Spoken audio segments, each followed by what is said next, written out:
Tyler, I want to thank you for coming to camp. My name is Thad Johnson with ABC, and I'll be doing your pitching lesson here today.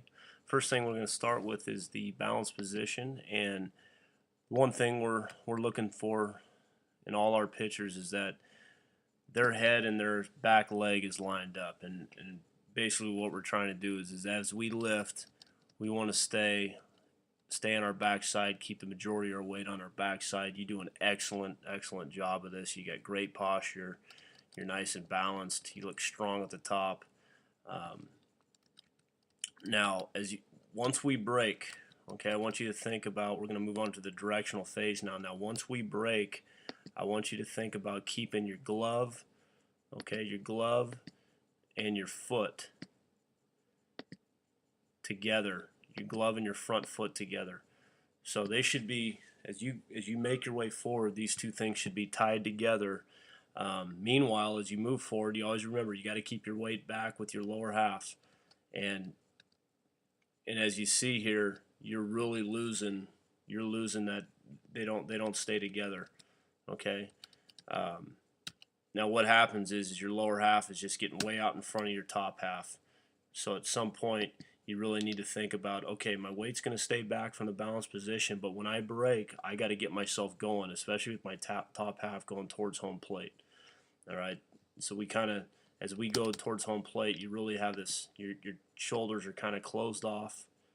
Okay, they should be in line, and the one way that they're going to get in line is for you to get your glove and get that thing going out here with that front foot. Okay. Meanwhile, keeping that weight on that backside will be important for you to drive to the baseball.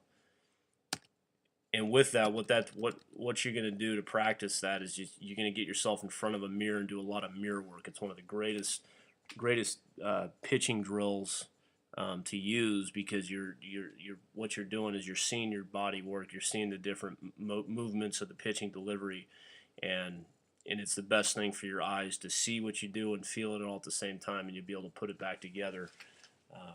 And using video analysis as well, which you get a chance to see yourself kind of go through the different movements. So do a lot of mirror work to kind of fix this initial approach to home plate. So as we work on this directional phase, what you're doing here, your foot hits the ground, we're stepping well across our body.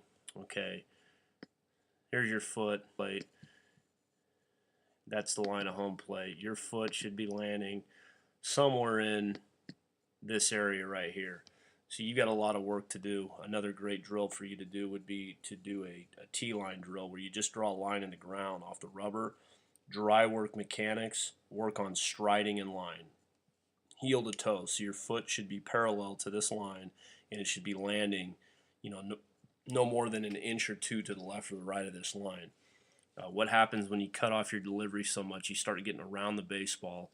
Your brain tells yourself, hey, I got to get to a certain position, and your lower half is preventing this. So what happens is exactly what you see here with your top half. It starts to get all tilted offline. Your front side collapses. Okay, and again, what we're talking about is we want to get that glove out to be level with that front foot. So as you can see, you're collapsing itself, and you're just becoming a body thrower.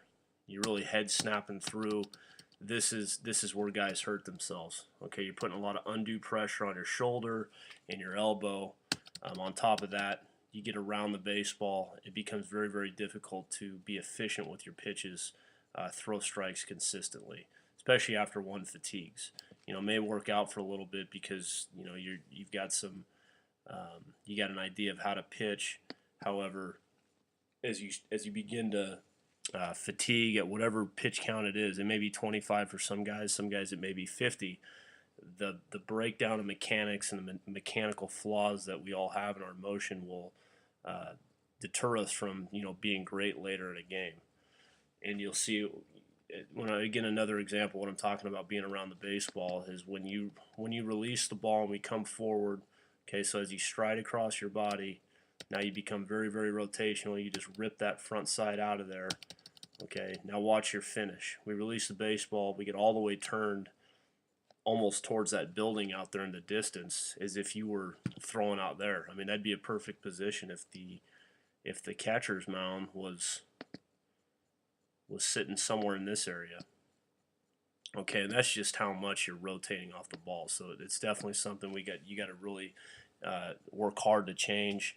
Another drill is if you want to back yourself up into that loaded position right here, and when your foot hits the ground, okay, let's lengthen your stride out a little bit. I'd probably say put another, whatever the longest stride you can get out there.